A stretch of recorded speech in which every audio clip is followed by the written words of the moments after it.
بسم اللہ الرحمن الرحیم والصلاة والسلام علی سید المرسلین۔ رسول اللہ صلی اللہ تعالیٰ علیہ وسلم کے وصال اقدس کے بعد صحابہ کرام کے اجماع اور اتفاق سے حضرت سیدنا ابوبکر صدیق رضی اللہ تعالیٰ عنہ کو خلیفۃ المسلمین منتخب کیا گیا، اور ہم اہل سنت کے نزدیک چونکہ حضرت ابوبکر صدیق رضی اللہ تعالیٰ عنہ انبیاء کرام علیہ السلام کے بعد یہ تمام انسانوں میں سب سے افضل ہستی ہیں، اس وجہ سے آپ کو ظاہری خلافت کے ساتھ ساتھ باطنی خلافت سے بھی حصہ ملا، اور آپ رسول اللہ صلی اللہ تعالیٰ علیہ وسلم کے روحانی اعتبار سے اور باطنی اعتبار سے خلیفہ، اور آپ کو مقام ولایت کے اندر بھی ایک بڑا رتبہ حاصل ہے۔ لیکن بعض لوگوں کو ایک غلط فہمی یہ ہے کہ وہ کہتے ہیں کہ حضرت ابوبکر صدیق رضی اللہ تعالیٰ عنہ رسول اللہ صلی اللہ تعالیٰ علیہ وسلم کے صرف ظاہری خلیفہ تھے، اور باطنی خلیفہ حضرت مولا علی مشکل کشا کرم اللہ تعالیٰ وجہہ الکریم تھے۔ دیکھیں، اہل سنت کے نزدیک جو خلافت کی ترتیب ہے وہ افضلیت کی ترتیب پر ہے، یعنی جو افضل تھا اپنے دور میں وہ خلیفہ منتخب ہوا، اور چونکہ ہمارے نزدیک فضیلت کا اور افضلیت کا مدار قرب خدا بندی پر ہے، تو ظاہر سی بات ہے جو افضل ہوگا وہ اللہ تبارک و تعالیٰ کے اتنا قریب ہوگا، اور جو قریب ہوگا مقام ولایت بھی اسی کا بلند اور اعلیٰ ہوگا۔ اس پر میں چند حوالہ جات آپ حضرات کے سامنے پیش کروں گا، جس سے یہ بخوبی واضح ہو جائے گا کہ حضرت سیدنا ابوبکر صدیق رضی اللہ تعالیٰ عنہ ظاہری اعتبار سے بھی رسول اللہ کے خلیفہ ہیں، اور باطنی اعتبار سے بھی رسول اللہ صلی اللہ تعالیٰ علیہ وسلم کے خلیفہ ہیں۔ اور ہم نے کوشش یہ کی کہ زیادہ تر حوالے ان حضرات کے ہوں کہ جنہیں علوم ظاہری کے ساتھ ساتھ علوم باطنیہ سے بھی وافر حصہ ملا۔ تو سب سے پہلا حوالہ امام المشارق والمغارب مطلوب کل طالب اسد اللہ الغالب سیدنا علی ابن ابی طالب کرم اللہ تعالی وجہہ الکریم۔ حضرت محمد بن حنفیہ رضی اللہ تعالیٰ عنہ کہتے ہیں کہ میں نے اپنے والد گرامی حضرت علی رضی اللہ تعالیٰ عنہ سے پوچھا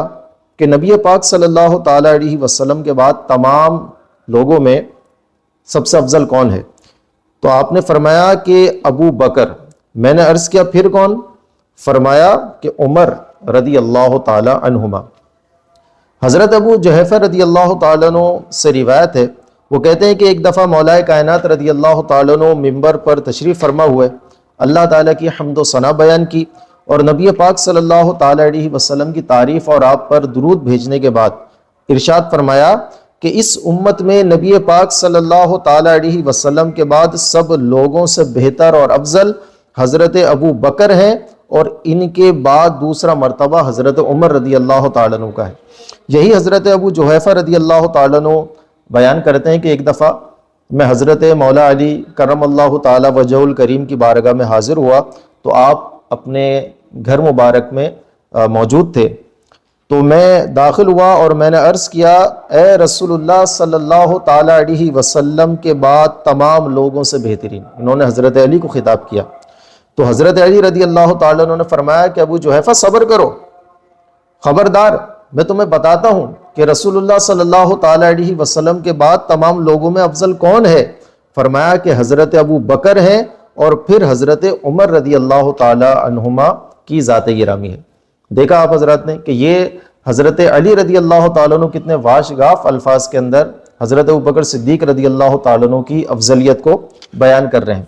دوسرا حوالہ حضرت امام اعظم ابو حنیفہ رحمۃ اللہ تعالیٰ علیہ۔ آپ علم فقہ کے تو ماہر تھے اور آپ مجتہد مطلق ہیں، لیکن اس کے ساتھ ساتھ آپ کو اللہ تبارک و تعالیٰ کی ولایت بھی حاصل تھی۔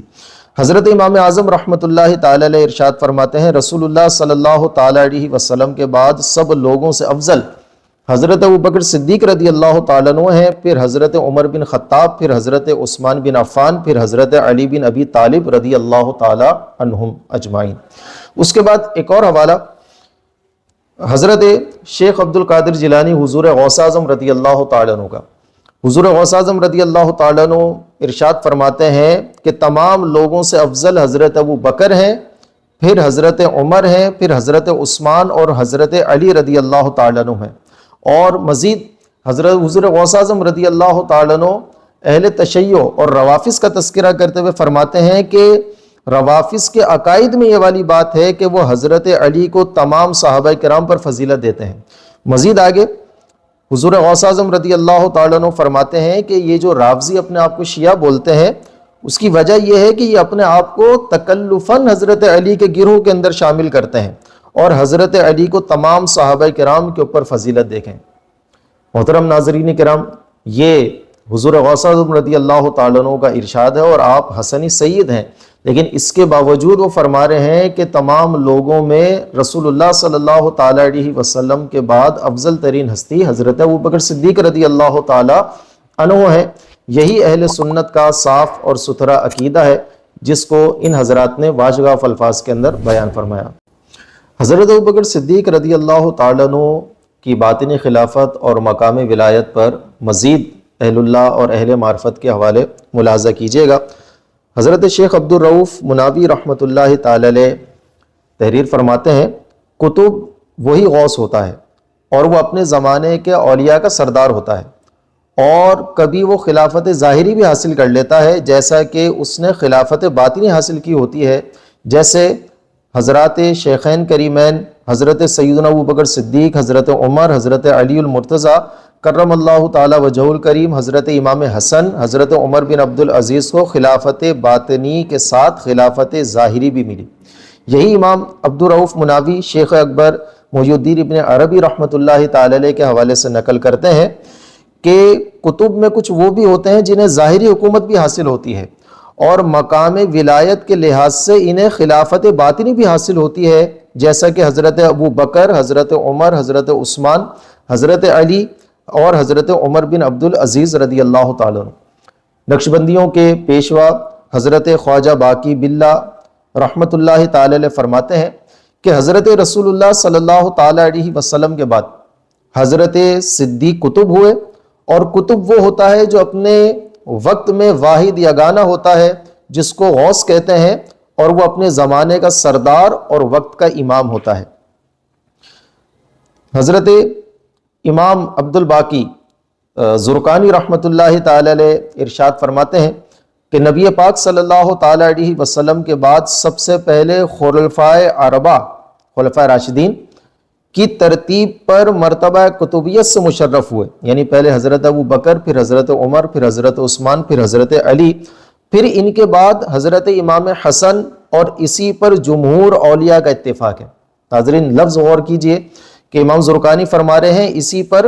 جمہور اولیاء کا اتفاق ہے کہ اسی ترتیب کے اوپر یہ مقام قطبیت سے مشرف ہوئے۔ حضرت علامہ ابن عابدین شامی رحمۃ اللہ تعالی علیہ تحریر فرماتے ہیں کہ مسلمانوں کا اس بات پر اجماع ہے کہ سرکار صلی اللہ تعالی علیہ وسلم کے بعد حضرت سیدنا صدیق اکبر رضی اللہ تعالیٰ عنہ کے سوا کوئی افضل نہیں، اور وہ رسول اللہ صلی اللہ تعالی علیہ وسلم کے 2 سال 4 ماہ خلیفہ رہے، اور وہ اس امت کے پہلے قطب ہیں۔ فاتح قادیانیت پیر مہر علی شاہ صاحب رحمۃ اللہ تعالی علیہ فرماتے ہیں کہ ہم اہل سنت کے نزدیک چاروں خلفائے راشدین ہر 2 خلافتوں یعنی خلافت ظاہری اور خلافت باطنی کے جامع تھے۔ امام اہل سنت امام احمد رضا فاضل بریلی رحمۃ اللہ تعالی علیہ تحریر فرماتے ہیں کہ پھر اس امت میں سب سے پہلے درجہ غوثیت پر امیر المومنین حضرت سیدنا صدیق اکبر رضی اللہ تعالیٰ عنہ ممتاز ہوئے، اور امیر المومنین حضرت فاروق اعظم اور عثمان غنی رضی اللہ تعالیٰ عنہ کو عطا ہوئی۔ اس کے بعد امیر المومنین حضرت عمر فاروق اعظم رضی اللہ تعالیٰ عنہ کو غوثیت مرحمت ہوئی، اور حضرت عثمان غنی، پھر حضرت مولا علی کرم اللہ تعالیٰ وجہہ الکریم، اور امام حسن وزیر ہوئے، اور امامین محرمین وزیر ہوئے، پھر حضرت امام حسن رضی اللہ تعالیٰ عنہ سے درجہ بدرجہ امام حسن عسکری تک یہ سب حضرات مستقل غوث ہوئے ہیں۔ تصوف کی دنیا کے اندر حضرت محی الدین ابن عربی رحمۃ اللہ تعالی علیہ کا نام کسی تعارف کا محتاج نہیں کہ آپ کے نام کے ساتھ ہی امام المکاشفین کا لفظ استعمال ہوتا ہے۔ فتوحات مکیہ میں حضرت محی الدین ابن عربی رحمۃ اللہ تعالی علیہ نے مقام غوثیت کو سمجھاتے ہوئے جو تحریر فرمایا، عبارات طویل ہیں، اس کا کچھ خلاصہ کر کے میں آپ حضرات کے سامنے پیش کرتا ہوں۔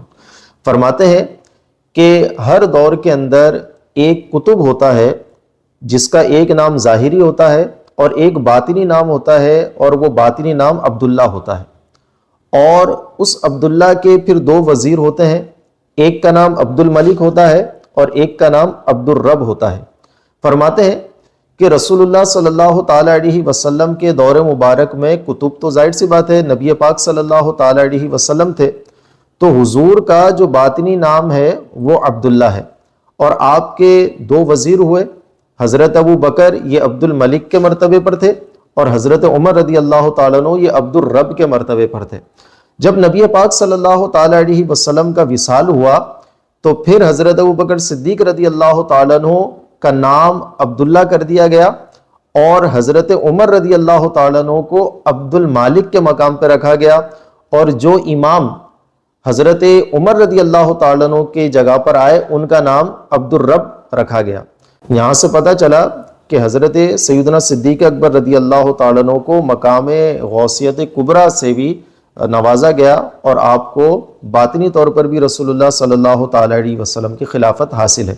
مزید ایک مقام کے اوپر آپ ارشاد فرماتے ہیں کہ جن کتبوں کی اصطلاح جاری ہے تصوف کے اندر، تو ان کتبوں کے اندر بعض وہ بھی ہیں کہ جنہیں باطنی خلافت تو ملتی ہے، جو ملتی ہے ظاہری خلافت سے بھی انہیں مشرف کیا جاتا ہے، اور ان ظاہری خلافت کو حاصل کرنے والے لوگوں کے اندر حضرت ابو بکر، حضرت عمر، حضرت عثمان، حضرت علی، حضرت معاویہ ابن یزید، حضرت عمر بن عبد العزیز اور متوکل کی طرح کے خلفاء داخل ہیں۔ دیکھیں حضرت محی الدین ابن عربی رحمۃ اللہ تعالی علیہ کی تصریحات سے بھی معلوم ہوا کہ حضرت ابو بکر اور حضرت عمر یہ رسول اللہ صلی اللہ تعالی علیہ وسلم کے نہ صرف ظاہری خلیفہ تھے بلکہ آپ رسول اللہ کے باطنی خلیفہ بھی تھے، اور ولایت میں بھی آپ کو بہت بلند مقام حاصل ہے۔ حضرت ابوبکر صدیق رضی اللہ تعالیٰ عنہ کی باطنی خلافت اور مقام ولایت پر ایک سوال یہ پیدا ہوتا ہے کہ اگر حضرت ابوبکر صدیق رضی اللہ تعالیٰ عنہ رسول اللہ صلی اللہ تعالیٰ علیہ وسلم کے باطنی خلیفہ بھی ہیں، تو پھر کیا وجہ ہے کہ جو طریقت کے سلاسل ہیں ان کی ابتدا حضرت علی رضی اللہ تعالیٰ عنہ سے ہوئی؟ اس سوال کا جواب دیتے ہوئے حضرت امام اہل سنت اعلیٰ حضرت فاضل بریلی رحمۃ اللہ تعالی علیہ اعتقاد الاحباب میں تحریر فرماتے ہیں، جس کا خلاصہ میں آپ حضرات کے سامنے پیش کرتا ہوں۔ فرماتے ہیں کہ اولیاء کرام کی ایک سیر ہوتی ہے جسے کہتے ہیں سیر اللہ، اس میں تمام اولیاء کرام برابر ہوتے ہیں، اور سیر اللہ جب یہ مکمل ہوتی ہے تو اللہ تبارک و تعالیٰ کے علاوہ ہر چیز ان کے سامنے سے ختم ہو جاتی ہے، اللہ تعالیٰ کے علاوہ سارے تمام تر چیزیں جو ہیں ان کے سامنے سے ہٹا دی جاتی ہیں، صرف اللہ تعالیٰ کی ذات ان کے پیش نظر ہوتی ہے۔ اور اب یہاں سے جب ہر چیز فنا ہو گئی، مقام فنا پر یہ پہنچتے ہیں تو سیر فی اللہ کا مقام شروع ہوتا ہے،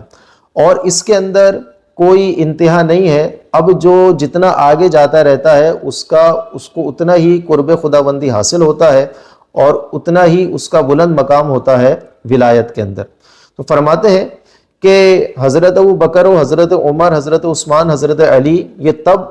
سیر فی اللہ کے اندر آگے بڑھتے رہے، اور پھر بعض ایسے ہوتے ہیں کہ جو آگے بڑھتے رہتے ہیں اور کسی کو مقام ناسوتی عطا کیا جاتا ہے، یہ ایک تصوف کی اصطلاح ہے، اور یہاں سے پھر خرقہ خلافت دیا جاتا ہے، اور یہیں سے ہی سلاسل کا اجرا ہوتا ہے، بیعت کا آغاز ہوتا ہے۔ تو فرماتے ہیں کہ یہ حضرت علی رضی اللہ تعالیٰ عنہ کو مقام ناسوتی دیا گیا، اور ان سے خرقہ خلافت اور سلسلہ طریقت جنبش کے اندر آیا، اور کئی سلاسل پھر آپ سے آگے چلے۔ لیکن یہ ایک الگ فضیلت ہے جو قرب خداوندی سے ایک ہٹ کر ہے کہ آپ دعوت الی الخلق اور لوگوں کی رہنمائی کے لیے آپ کو مقرر کیا گیا اس مقام کے اوپر۔ تو فرماتے ہیں امام اہل سنت اعلی حضرت کہ یہ ایک خاص فضیلت ہے جو حضرت علی رضی اللہ تعالیٰ عنہ کو عطا کی گئی، اور یہ ایک فضیلت کیا ایسی بدرجہ فضیلتیں ہیں جو حضرت علی رضی اللہ تعالیٰ عنہ کو ملی، لیکن وہ حضرات شیخین کریمین کو نہیں ملی۔ لیکن کیا اس ایک فضیلت سے